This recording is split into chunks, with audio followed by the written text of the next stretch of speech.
আসসালামু আলাইকুম, শুভ সন্ধ্যা।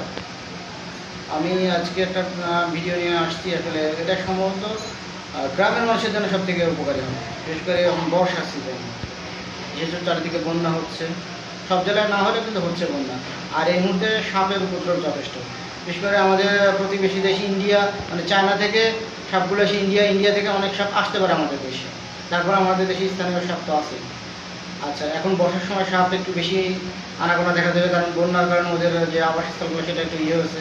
আর সব সাপ তো সবসময় পানিতে থাকে না, বেশিরভাগ সাপ তো আবার ডাঙায় থাকে, কিছু সময়ের জন্য পানিতে হয়। তো সাপ তো মূলত 3 প্রজাতির হয়ে থাকে সারা বিশ্বেই, যেগুলো একগুলো হয় নির্বিষ সাপ। কিছু সাপ আছে যেগুলো ছোটো হয় এবং কিছু সাপ আছে খুব বড়ো হয়, যেগুলো তার পেশি শক্তিতে মানুষ মারে। সেগুলো আমাদের বাংলাদেশে খুব একটা নাই, যেমন অ্যানাকন্ডা আমাদের দেশে পাওয়া যায় না, বা বার্মিজ পাইথন, এটা বড় হয়, এটা হয়তো বাংলাদেশে পাওয়া যায়, ওই রকম বড় খুব একটা বেশি পাওয়া যায় না, তবে কিছু কিছু এলাকা পাওয়া যায় অবশ্য। এগুলো সম্পূর্ণ নির্বিষ সাপ। আর ছোটো কিছু সাপ পাওয়া যায় যেমন র্যাট স্নেক, এগুলো কিন্তু সম্পূর্ণ নির্বিষ। তারপরে কমন উলফ, যেটা সাপ, কিং কোবরা আছে না? না, কিং কোবরা তো বিষধর। আচ্ছা, ওই আপনার কমন উলফ, যেটা এটা ঘর গিন্নি বলে আজকে প্রচলিত আছে, ওইগুলো ওই সাপটা খুবই পাতলা এবং ছোট সাইজের সাপ, এটা বাদামি কালারের। আচ্ছা, এই সাপটা মূলত হচ্ছে মানুষের ঘরে থাকে। এই সাপটাকে খাওয়ার জন্য আসে ওয়ালস ক্রেট, তারপরে কমন ক্রেট, মানে কালাস ক্রেট প্রজাতির কিছু সাপ আসে ওকে খাওয়ার জন্য। আর এই কালার সাপ কিন্তু খুব বিপজ্জনক এগুলো। আর এগুলোর বিষ দাঁত খুবই ছোটো হওয়ার কারণে মানুষকে কামড় দেয়, দিলে অনেক সময় বোঝা যায় না। আর এই সাপগুলো মানুষের বিছানা উঠতে পছন্দ করে। সেজন্য মানুষ হচ্ছে, সাপ হচ্ছে ঠান্ডা রক্তের প্রাণী, আর মানুষ হচ্ছে গরম রক্তে উষ্ণ রক্তের প্রাণী। সো ওরা সবসময় আমাদের দেহের উষ্ণতাকে পছন্দ করে, ওদের শরীর যখন ঠান্ডা হয়ে যায়। এই জন্য আসে বিছানার পাশে শুয়ে থাকে মানুষের, এবং নড়াচড়া করলে ওর গায়ে হাত পা পড়লে তখন ও ভয় পেয়ে কামড় দিয়ে দেয় আত্মরক্ষার জন্য। আসলে সাপ মূলত মানুষকে সহজে কামড় দিতে চায় না, কোনো সাপই না। আমি অনেক ভিডিওতে দেখেছি, ইন্ডিয়ান বা অন্যান্য ভিডিওতে দেখি, মালয়েশিয়া বা ইন্দোনেশিয়াতে দেখেছি। আমি কিং কোবরা সাপ দেখেছি মালয়েশিয়াতে অরিজিনালি, সামনাসামনি। তো ওরা সহজে কামড় দিতে চায় না, সবাইকে ভয় দেখাতে চায়, কামড় দিতে চায় না। এবার আসি আমরা কিছু যে ক্ষীণ বিষ, যেটা মানে অল্প বিষাক্ত কিছু সাপ থাকে, যে সাপগুলোর জন্য হচ্ছে কামড় দিলে হয়তো প্রাথমিক জ্বালা যন্ত্রণা করবে, কিন্তু হয়তো আপনি মারা যাবেন না। ছোটো প্রাণীদের জন্য এগুলো বিপজ্জনক। আর কিছু আছে তীব্র বিষধর। আর তীব্র বিষধর হলে যেমন কোবরা, মানে যেটা গোখরো সাপের কথা বলতেছি, এটা অনেক সময় ড্রাই বাইট করে, মানে বিষ ঢালে না, কামড় দিলেও কিন্তু বিষ ঢালে না, আপনাকে ভয় দেখানোর জন্য শুধু কামড়টা দিয়েছে। তারপর আপনি হসপিটালে যাবেন, এবং যা কিছু না হোক, বিষ না থাকুক, তারপর টিটেনাস ভ্যাকসিন নেবেন। কিন্তু সাপ কিন্তু আমাদের মতো ব্রাশ বা ইয়াকে করে না, মেসর টেসর করে না। সাপ বিভিন্ন ধরনের জীব খায়, মাংসাশী প্রাণী, যেহেতু তাদের মুখ টুক ধয় না, তাদের ইয়াতে কিন্তু ব্যাকটেরিয়া থাকে মুখের ভিতরে। তো এখান থেকে আপনার সমস্যা হতে পারে, টিটেনাস হতে পারে। সেই জন্য আপনি টিটেনাস ভ্যাকসিন নেবেন। প্রথমত যে কোনো সাপে কামড়াইলে আপনি যদি শিওর, মানে 100% নিশ্চিত না হন যে এটা নির্বিষ সাপ, তাহলে আপনি আপনি ইয়াতে যাবেন উপজেলা স্বাস্থ্য কেন্দ্রে, আপনার নিজ নিজ এরিয়া। কোনো সময়তে ওঝার কাছে যাবেন না, ওঝা কিন্তু বাঁচাইতে পারবেন। হ্যাঁ, ওঝা বাঁচাইতে পারবে কোনটা?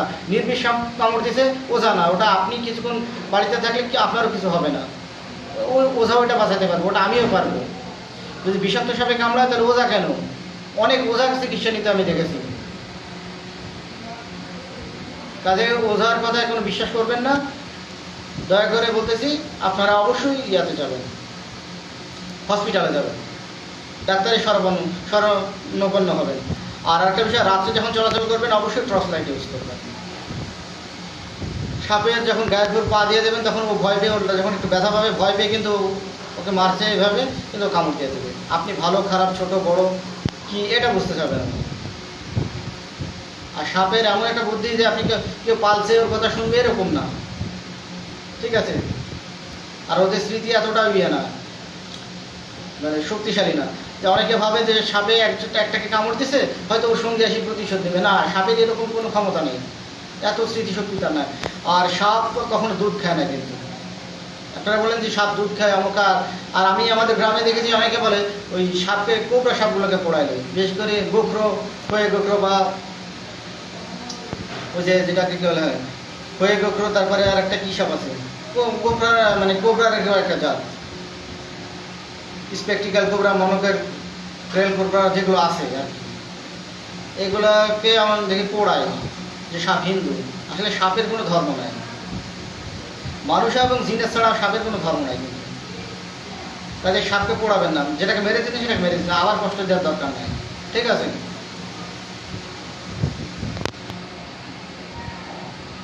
আর সাপ কখনো দুধ খায় না, কারণ গরুর ওই যে হলে দুধ খায় না, সাপ কখনো দুধ খাইতে পারে না। সাপ যে গরুর ওলান থেকে যে দুধ বের করার যে ওলান আমরা টেনে বের করি, এই টেনে বের করার জন্য যে ওর যে জিহ্বা আছে, ওর কিন্তু জিহ্বা চেরা আছে, কাজে ওইটা দিয়ে শক্তি দিয়ে উনি দুধ বের করতে পারবে না। আপনি লিকুইড যদি দুধ ধুয়ে দেন সামনে, যদি পানি পিপাসা লেগে থাকে তখন ওইটা পান করতে পারে। আপনাদের অনেকের গরুর হয়েছে হয়তো ইয়াতে দেখতে পারেন আপনি ওলান এরিয়াতে যে আডারে হয়তো ইয়ে থাকতে পারে, ছিদ্র থাকতে পারে, ওইগুলো হচ্ছে আপনার ম্যাস্টাইটিস, ব্যাকটেরিয়া জনিত অসুখ, যেগুলো সাপের কারণে হয়নি। অনেকে ভাবে যে এটা দুধ চলে গেছে মানে রাত্রে সাপে কামড় দিচ্ছে, না, আপনার যখন ব্যাকটেরিয়া হয়েছে তারপরে ওইটা থেকে দুধ চলে গেছে অটোমেটিক, তারপরে ডাক্তার এসে আবার চিকিৎসা দিয়েছে, কিছু মেডিসিন দিয়েছে, যার কারণে দুধ একবারে শুকায় যাইতে পারে, ঠিক আছে? এই জন্য সাপ দায়ী না। আর আপনি আপনার মতো সতর্ক থাকবেন। আর নির্বিষ সাপ জানতে পারলে সেটাকে মারার দরকার নেই, কারণ সাপও পরিবেশের জন্য দরকার, বিশেষ করে র্যাট স্নেকগুলা।